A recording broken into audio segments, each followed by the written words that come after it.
Hit me.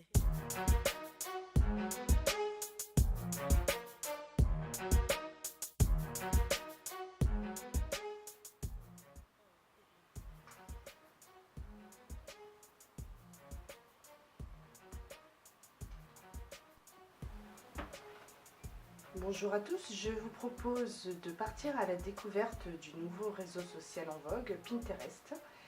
Donc nous arrivons ici sur la page d'accueil et si vous avez un profil Facebook ou Twitter, vous pouvez vous connecter avec comme ceci.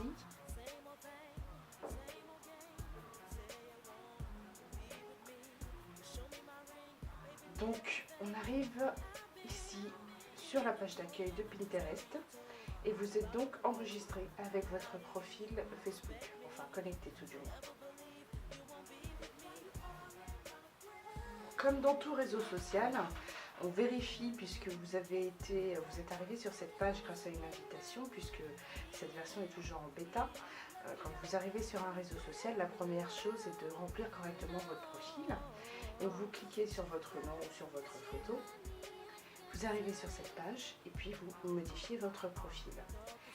Vous vérifiez bien que les champs sont remplis correctement, le nom d'utilisateur. Vous mettez l'adresse ou la localisation, vous remplissez correctement votre site web.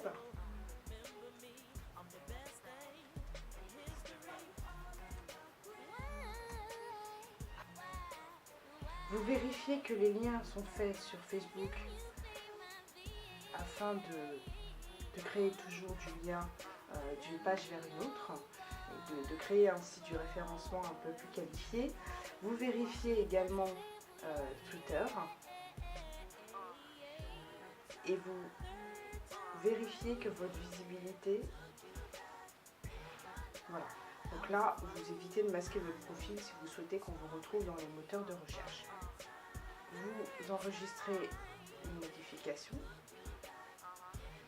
et là, on va commencer. Hop, Créer les tableaux de bord. Vous choisissez un nom, donc soit mes photos, mes voyages, mes CV. Vous sélectionnez une catégorie pour que l'on puisse bien vous retrouver correctement en faisant une recherche. Et puis ensuite, vous choisissez soit un administrateur, donc vous par exemple, en cochant la case Just Me, ou alors plusieurs administrateurs. Ça c'est intéressant puisque vous avez la fonction dès le début. Ensuite, une fois créé, vous téléchargez votre photo en cliquant sur le bouton Upload Pin et puis vous parcourez vos fichiers et pensez bien à nommer votre fichier. C'est assez important également puisque ça apparaît sur votre tableau de bord. Ensuite, il peut être assez intéressant pour vous de coller un lien.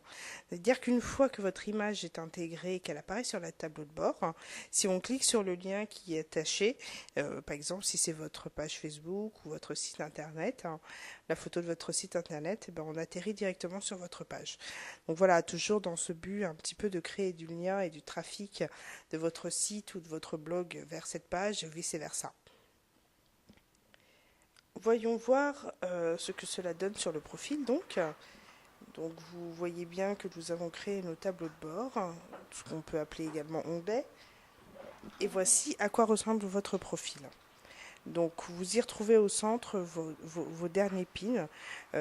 Donc sachez qu'à chaque fois que vous mettez à jour votre tableau de bord, les dernières photos que vous avez téléchargées et également celles des personnes que vous suivez se mettent donc en avant et vos récentes photos donc, se mettent en avant et les plus anciennes tout en bas. Donc il faut faire défiler si vous voulez retrouver une photo anciennement téléchargée.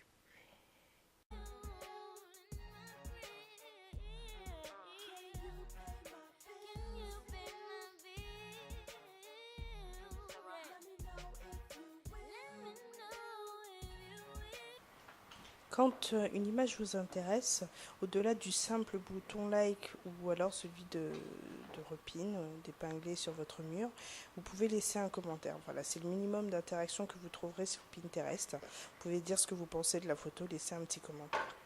Voilà, vous pouvez également, je vous laisse un petit peu regarder ce que vous pouvez trouver d'autres sur Pinterest, assez intéressant, des CV. Effectivement, vous pouvez construire votre image numérique grâce à Pinterest. C'est vraiment la nouveauté de ce site. Voilà.